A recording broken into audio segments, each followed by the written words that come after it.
चतुर्थी की पूजन में जो आप आखा दाना रखते हो, गेहूँ वगैरह कुछ भी जो रखते हो, उसकी बड़ी महत्वता होती है महाराज। यहाँ तक कहा गया है, चतुर्थी की कथा तो आप लोग पढ़ते होंगे, जो लोग पढ़ते हैं उनको मालूम होगा।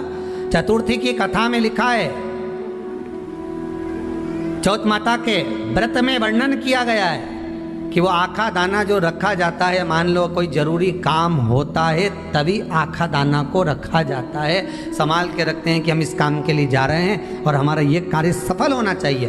तो जिसने चतुर्थी का व्रत करा है, जिसने चंद्रदेव का पूजन करा, चतुर्थी का व्रत करा, वो गणेश जी से विनती करके वहाँ से 2-4 आखा दाना उठा ले, और जो व्यक्ति का काम अटक रहा है अपने ही घर का, पर दूसरे कुल को नहीं देना, अपने ही कुल के अंतर्गत जो काम अटक रहा है उसकी जेब में, उसके पल्लू में उस चीज़ को रख दिया जाए।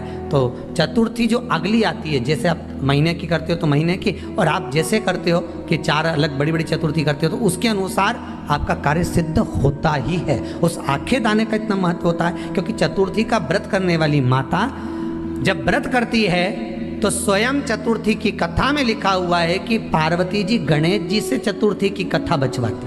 तो चतुर्थी की कथा जब होती है तो उसको स्वयं गणेश जी बाच रहे हैं। तो व्रत कौन सुन रही है? माता पार्वती। और आपने जो आखा दाना लिया वो गणेश जी के भाव से लिया, गणेश जी से निवेदन करके, विनय करके, प्रार्थना कर उसको प्राप्त किया। तो जिनकी यहाँ संपदा की कमी होती है, वैभव की कमी होती है, लक्ष्मी की कमी होती है, प्रतिष्ठा की कमी होती है, धन की कमी होती है, उसके लिए बुधवार के दिन अगर शंकर पर 1 लोटा पानी चढ़ाया जाता है तो जिन लड़कियों का विवाह नहीं हो रहा, जिन बच्चों का विवाह नहीं हो रहा, उन बच्चों के भी विवाह हो जाते हैं। हमारा बल वृद्धि से मतलब होता है जिस कन्या या वर का विवाह नहीं होता, 40 साल हो गए या 30 साल हो गए, या जब 28 के बाद में लड़का लड़की क्रॉस हो जाए कि 29 में, 30 में, 32 में, 34 में, 40 तक पहुंच गए और विवाह नहीं हो रहा है, तब बेलपत्री के जो पेड़ होता है, वृक्ष होता है, उस वृक्ष की जो डाली होती है, उस डाली के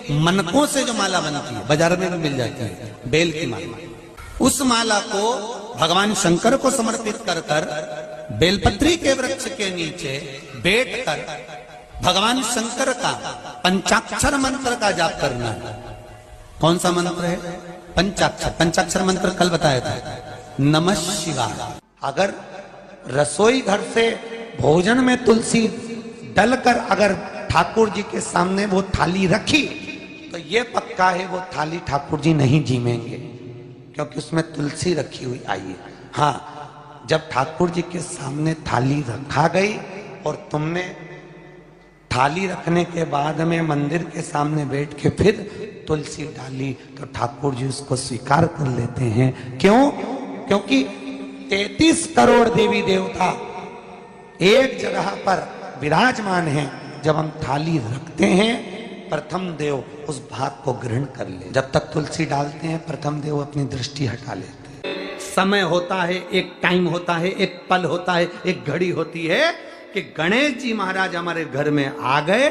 गणेश जी की सबसे पहली जो आरती हो, उस आरती के समय पर अगर धूप बत्ती जलाई जाए या गोबरी को जलाकर उसमें गूगल छोड़ी जाए और गूगल छोड़ने के बाद गणेश जी का नाम ध्रुम वर्ण कह दिया जाए तो गणेश जी को तुम्हारे घर की पूजा स्वीकार करना पड़ती है। बस वो समय हम जानते, हम तो बस उतना जानते हैं कि शिव महापुराण में लिखा और मुद्गल पुराण में लिखा, गणेश पुराण में लिखा, गणेश जी का एक नाम होता है ध्रुम वर्ण। क्या नाम है?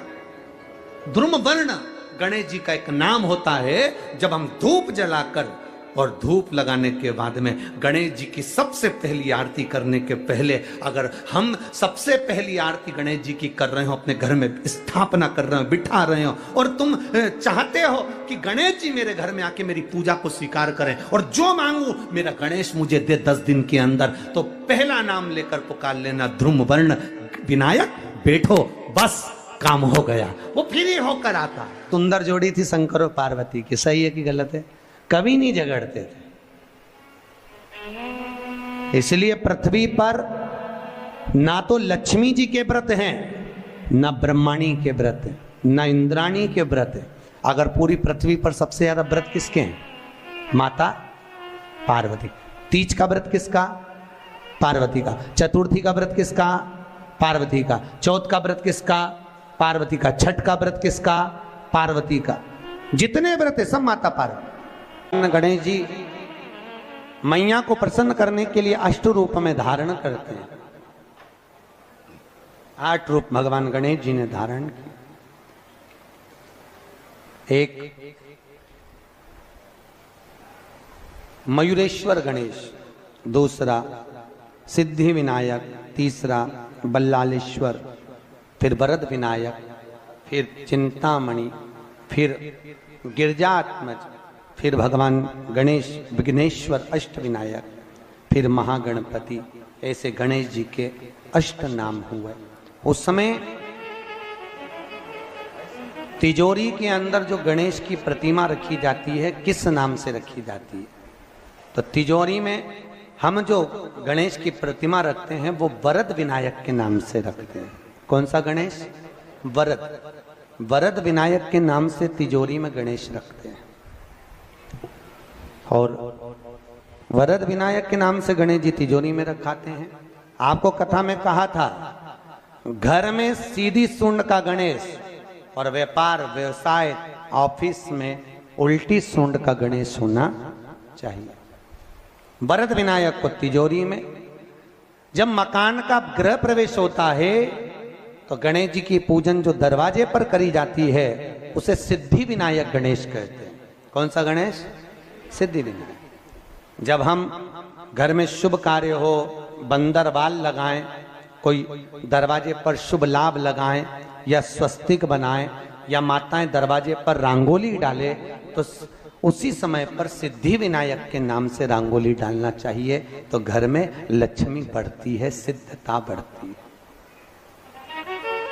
याद रखिए, कभी भी गणेश जी को, मिट्टी के गणेश जी लाते हो भादो महीने में, तो विसर्जन करो तो विसर्जन के समय पर 2 बिंदी, एक कंकु की एक हल्दी की, दीवार पर जरूर लगा देना चाहिए। क्यों? क्योंकि गणेश जी हमारे यहाँ आते हैं तो रिद्धि सिद्धि के साथ आते हैं। पर जब गणेश जी जाते हैं अगर हम बिंदी नहीं लगाते हैं तो गणेश जी अपनी रिद्धि सिद्धि को साथ में लेकर चले जाते हैं। पति के साथ पत्नी वापिस चली जाती है। जब हम बिंदी लगाते हैं तो उसका मतलब होता है कि हमारे घर की बहू हमारे घर में रहे, बेटा भले भ्रमण के लिए जाए। तो गणेश जी जाते हैं, रिद्धि सिद्धि घर में रह जाती है। इसलिए रिद्धि सिद्धि को घर में रखने के लिए 2 बिंदी लगाना चाहिए, एक कुंकू की एक हल्दी। रिद्धि सिद्धि। गणेश जी की प्रियता है दुर्वा। क्या प्रियता है? दुर्वा। कितनी दुर्वा गणेश जी को समर्पित करी जाती है? मात्र 5। कितनी? आज के जमाने में लोग गट्ठा बनाकर चढ़ा दें, वो अपनी जगह पर 5 दुर्वा पंचम इंद्रियों को वश में करने के लिए और भगवान के 5 जो स्वरूप हैं उनको अपने भीतर उतारने के लिए 5 दुर्वा। और दुर्वा में भी 3 गांठ। जब दुर्वा समर्पित करी जाती है तो उसमें नीचे दुर्वा की डंडी पर गांठ रहती है, 3 छोटी छोटी गांठें होना चाहिए। चतुर्थी का जो व्रत करने वाली होती हैं, जो चतुर्थी का पूजन करने वाली होती हैं, उनके भीतर का एक भाव होता है कि जैसे ही शाम का समय आए चंद्रदेव का पूजन करें। चंद्र जब प्रकट हो जाए, कलश भर लिया, उसके नीचे आखा दाना रख दिया, चावल गेहूं जो भी आप रखते हो पूजन के लिए, ऊपर पात्र आदि रख दिया, जलाशय, फिर अपन ने घी का दिया लगाकर पूजन भी कर ली। तो जो चतुर्थी का पूजन करने वाली होती है, जो चतुर्थी का नियम व्रत धारण करने वाली होती है, बड़ी बड़ी चतुर्थियां करती हैं या उसका नियम धारण करती हैं, तो चतुर्थी का जो पूजन करती है वो किस चीज के लिए होता है? केवल संतान, पुत्र, परिवार, हमारा कुटुंब, हम जिस कुल में हैं, हमारा कुल वैभव की ओर बढ़े, संपदा की ओर बढ़े और उसकी आयु बढ़े,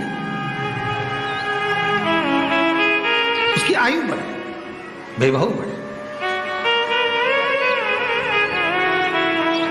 बहुत ध्यान दीजिएगा महाराज। चतुर्थी की पूजन में जो आप आखा दाना रखते हो, गेहूं वगैरह कुछ भी जो रखते हो, उसकी बड़ी महत्वता होती है महाराज। यहां तक कहा गया है, चतुर्थी की कथा तो आप लोग पढ़ते होंगे, जो लोग पढ़ते हैं उनको मालूम होगा।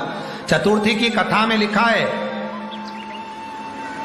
चौथ माता के व्रत में वर्णन किया गया है कि वो आखा दाना जो रखा जाता है, मान लो कोई जरूरी काम होता है तभी आखा दाना को रखा जाता है, संभाल के रखते हैं कि हम इस काम के लिए जा रहे हैं और हमारा ये कार्य सफल होना चाहिए। तो जिसने चतुर्थी का व्रत करा है, जिसने चंद्रदेव का पूजन करा, चतुर्थी का व्रत करा, वो गणेश जी से विनती करके वहां से 2-4 आखा दाना उठा ले, और जो व्यक्ति का काम अटक रहा है अपने ही घर का, पर दूसरे कुल को नहीं देना, अपने ही कुल के अंतर्गत जो काम अटक रहा है उसकी जेब में, उसके पल्लू में उस चीज को रख दिया जाए। तो चतुर्थी जो अगली आती है, जैसे आप महीने की करते हो तो महीने की, और आप जैसे करते हो कि 4 अलग बड़ी बड़ी चतुर्थी करते हो तो उसके अनुसार आपका कार्य सिद्ध होता ही है। उस आखे दाने का इतना महत्व होता है क्योंकि चतुर्थी का व्रत करने वाली माता जब व्रत करती है तो स्वयं चतुर्थी की कथा में लिखा हुआ है कि पार्वती जी गणेश जी से चतुर्थी की कथा बचवाती। चतुर्थी की कथा बाची किसने थी? स्वयं गणेश जी महाराज ने। और सुनी किसने थी? माता पार्वती। बाचने वाले गणेश जी थे, सुनने वाली माता पार्वती थी। तो चतुर्थी की कथा जब होती है तो उसको स्वयं गणेश जी बाच रहे हैं। तो व्रत कौन सुन रही है? माता पार्वती। और आपने जो आखा दाना लिया वो गणेश जी के भाव से लिया, गणेश जी से निवेदन करके, विनय करके, प्रार्थना कर उसको प्राप्त किया। जितने आस्था चैनल पर कथा सुन रहे हो, जितने फेसबुक और यूट्यूब पर सुन रहे हो, और जितने इस छत्तीसगढ़ की पावन धरा पर बैठकर सुन रहे हो, बहुत सावधानी से सुनना। एक छोटा सा कपूर का टुकड़ा जब आरती में जलाया जाता है तो ये कपूर क्यों जलाते हैं? इस कपूर का महत्व क्या है? इस कपूर का कारण क्या है? ये कपूर है कौन जिसको हम आरती में जलाते? क्या जरूरत इस कपूर को आरती में जलाने की? क्या जरूरत इसको यज्ञशाला में जलाने की? क्या जरूरत है इस कपूर को पूजन में जलाने की? स्वयं गुरु बाबा कहते हैं यदि कोई आरती में, पूजन में, घर में एक कपूर का टुकड़ा आरती के बाद में जब समर्पित करेगा तो उसको अश्वमेध यज्ञ का पुण्य प्राप्त हो जाएगा। अश्वमेध यज्ञ के पुण्य को पाने के लिए कपूर का टुकड़ा आज भी आरती में जलाया जाए। एक कपूर का टुकड़ा सुख का, इसीलिए हमारे यहाँ शास्त्र कहता है महाराज, जब आपको घर में अगर ऐसा लगने लगे कि 15 दिन से बहुत बेचैनी है, बहुत दुख तकलीफ लग रही है, कोई ना कोई बीमार पड़ रहा है, कुछ ना कुछ तकलीफें लग रही है, तो एक पीपल का पत्ता ले लो, उसके ऊपर एक कपूर का टुकड़ा ले लो, सारे घर में घुमाकर उसको दरवाजे के बीच मध्य में जलाकर रख दीजिए। थोड़ी सी जला 20 से 25 मिनट के अंदर मकान में एनर्जी वापिस आ जाएगी, उस भवन में एनर्जी वापिस हो जाएगी। 20 से 25 मिनट के अंदर एनर्जी वापस। लग रहा है कि यहाँ नेगेटिव है तो उसको पॉजिटिव बनाया जा सकता है। रात को 12 बजे शंकर जी के मंदिर में शिवलिंग पर चढ़ी हुई बेलपत्री को उठाकर शंकर मंदिर का शिखर देखकर चबा चबा कर खा लीजिए। आपके पाँव के घुटने बदलने की जरूरत नहीं पड़ेगी, ऑपरेशन की जरूरत नहीं।